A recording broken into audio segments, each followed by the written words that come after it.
Hi, I'm Deborah Roberts, and welcome to 2020 In Touch. On this past Friday's program, we shared with you the incredible story of Kevin Connolly, a handsome young man who's used to people staring at him because he has only half a body.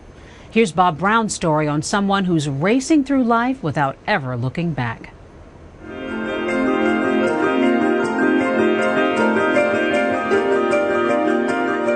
To many people, as Kevin Michael Connolly traveled the world, he was many things, most of them not even remotely connected to reality. This woman kind of walked up next to me and didn't say hello or anything, just said thalidomide. And she was like, oh, don't you know, it was that drug that they gave to pregnant mothers and caused all those birth defects. Was that you? For a couple people, it seemed like a beggar was the best tale to tell about how I got to where I was.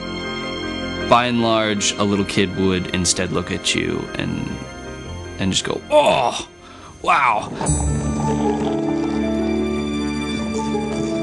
The reality about Kevin Connolly is much more remarkable than the scenarios people imagine about him.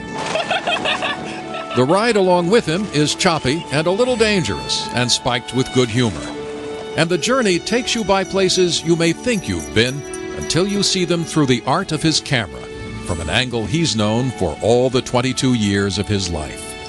Kevin Connolly has taken more than 32,000 photos of people staring at him that are riveting, sometimes humorous examples of human nature in different cultures, inventing their own stories about who he is and why. You know, I was born without legs. This is all I've known, and, you know, to me it's not really a big deal. I think it was called the sporadic birth defect, which is basically the doctor saying, I don't know what happened. Connolly's upper torso is fully formed, and all his organs are present, including the ones people ask indiscreet questions about. Touch of surrealism to your morning. Prosthetic legs were made for him.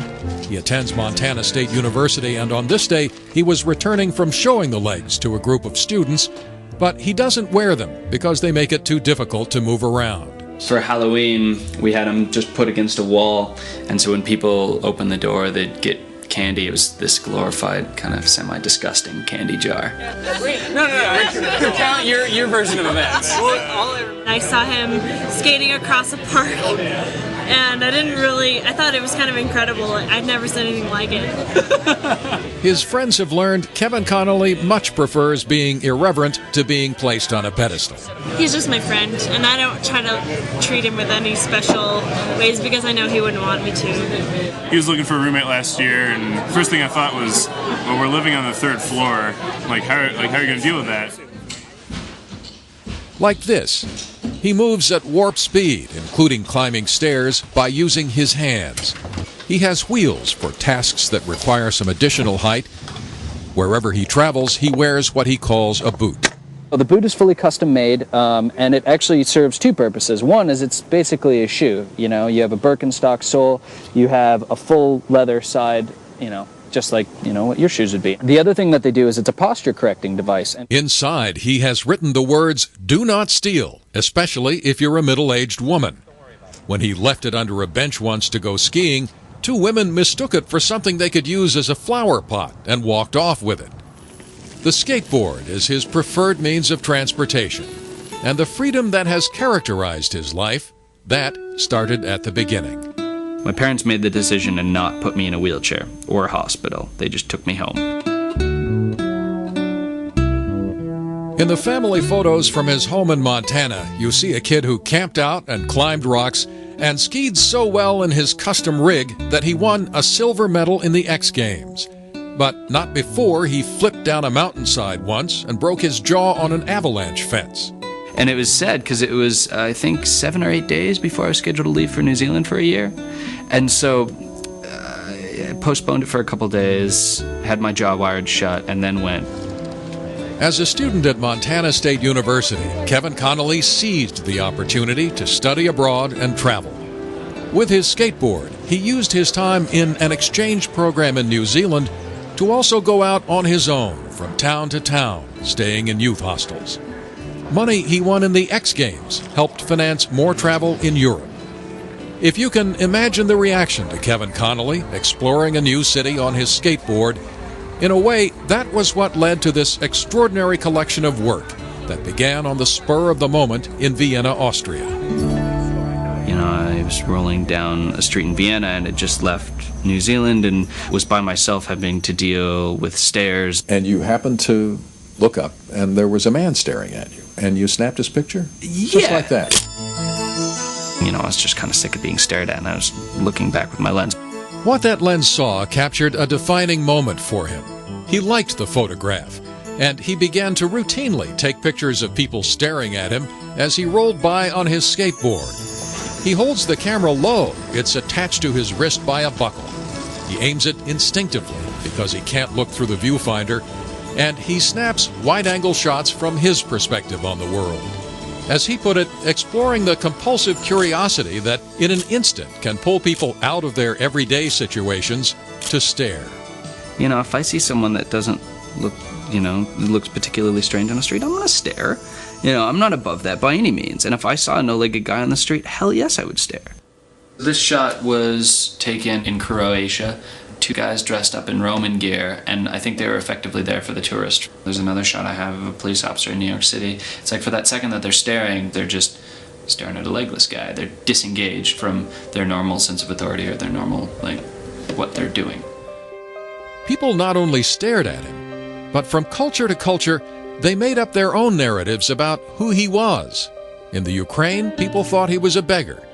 People really need to be able to tell a story, to be able to place you in a context within their world. They change from country to country, from culture to culture. You know, they can be completely different from place to place. And that, I think, is the amazing thing, is, you can be any number of different people.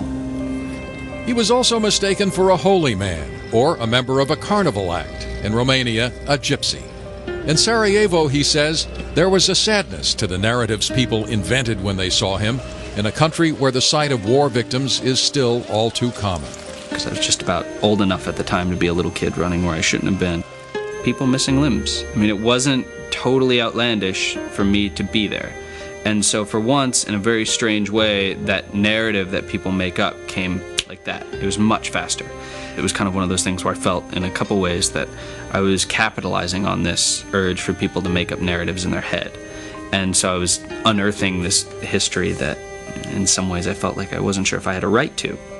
And when he had finally returned to Montana, one night in a bar, he was mistaken for an Iraq War veteran. What he had collected were more than 32,000 photographs and an abundance of memories, moving through a world of changing cultures, inventing shifting narratives that might explain him to them as they stared, when the truth is the simplest explanation of all. He is an accomplished, adventurous man who was born without legs. The second shot is, this car... To display part of his collection of photos, he has an internet site, which he called therollingexhibition.com. And he finds that people are curious about his personal life. Does he have a girlfriend? Yes. Someone he met in New Zealand, but he won't elaborate.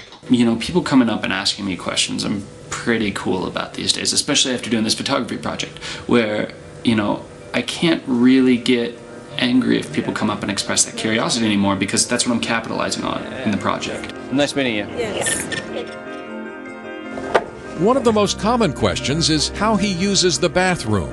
The answer is, like any other male, except he leaves the toilet seat down. In fact, people are welcome to ask all the questions they want about the adventures of Kevin Connolly. They should also be prepared to ask a few questions of themselves. I like making it difficult for people. I don't want to give people just the luxury of staring at someone who's weird, getting the pat on the back for some accomplishment of just getting through day-to-day life and moving on. I don't want to make it that easy for people. Because I think that, the job of anyone that's, can call themselves an artist is to make people question what they do on reflex, right? To make people question a value or an idea that's so common that people haven't really looked at it yet. And so right now what I'm standing for, it's that.